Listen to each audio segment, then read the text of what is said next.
Hello friends, అందరూ ఎలా ఉన్నారు? నేనైతే సూపర్ ఉన్నా. ఈరోజు మనం ప్రపంచవ్యాప్తంగా ఎంతో ఫేమస్ అయిన హలోవిన్ డే గురించి తెలుసుకుందాం. ఈ పండుగను ప్రతి సంవత్సరం అక్టోబర్ 31వ తేదీన జరుపుకుంటారు. ఇది ప్రధానంగా అమెరికా, కెనడా, యూరోప్ దేశాల్లో మొదలై ఇప్పుడు ప్రపంచంలోని అనేక దేశాల్లో కూడా సరదాగా జరుపుకుంటున్నారు. హలోవిన్ పండుగకు చరిత్ర చాలా పురాతనమైనది.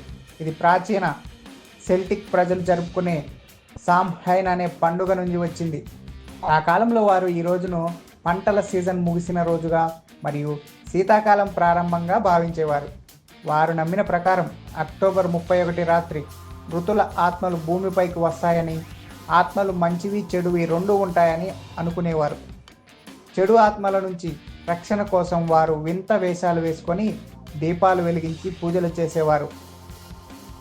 ఇప్పటి కాలంలో హలోవిన్ పండుగను ఎక్కువగా ఫన్ అండ్ ఎంటర్టైన్మెంట్ ఫెస్టివల్గా మార్చుకున్నారు. ఈ రోజున చిన్నపిల్లలు ట్రిక్ ఆర్ ట్రీట్ అని చెబుతూ ఇళ్లకు వెళ్తారు. అంటే మాకు ట్రీట్ ఇవ్వకపోతే చిన్నపాటి మోసం చేస్తామనే సరదా అర్థం. పెద్దవారు తమ ఇళ్ల ముందు గుమ్మడికాయలతో లాంతర్లు తయారు చేస్తారు. ఈ గుమ్మడికాయలు హలోవిన్ యొక్క ప్రధాన ప్రతిమగా భావించబడతాయి.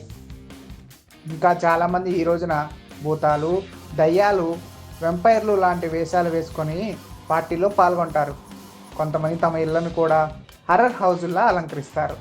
చాలా చోట్ల హలోవిన్ కాస్ట్యూమ్స్ కాంపిటీషన్లు, హర్రర్ మూవీస్, థీమ్ పార్టీలు జరుగుతాయి. ఇది అన్ని వయసుల వారికి ఒక సరదా రోజు.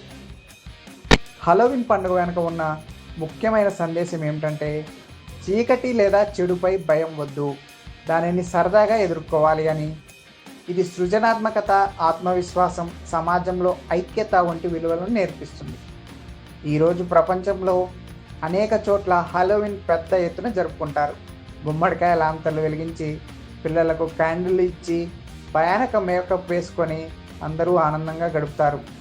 అంటే హలోవిన్ పండుగ భయం, భూతాలు మాత్రమే కాదు, మన జీవితంలో ఉన్న చీకటి భయాలను జయించే ఉత్సవం కూడా.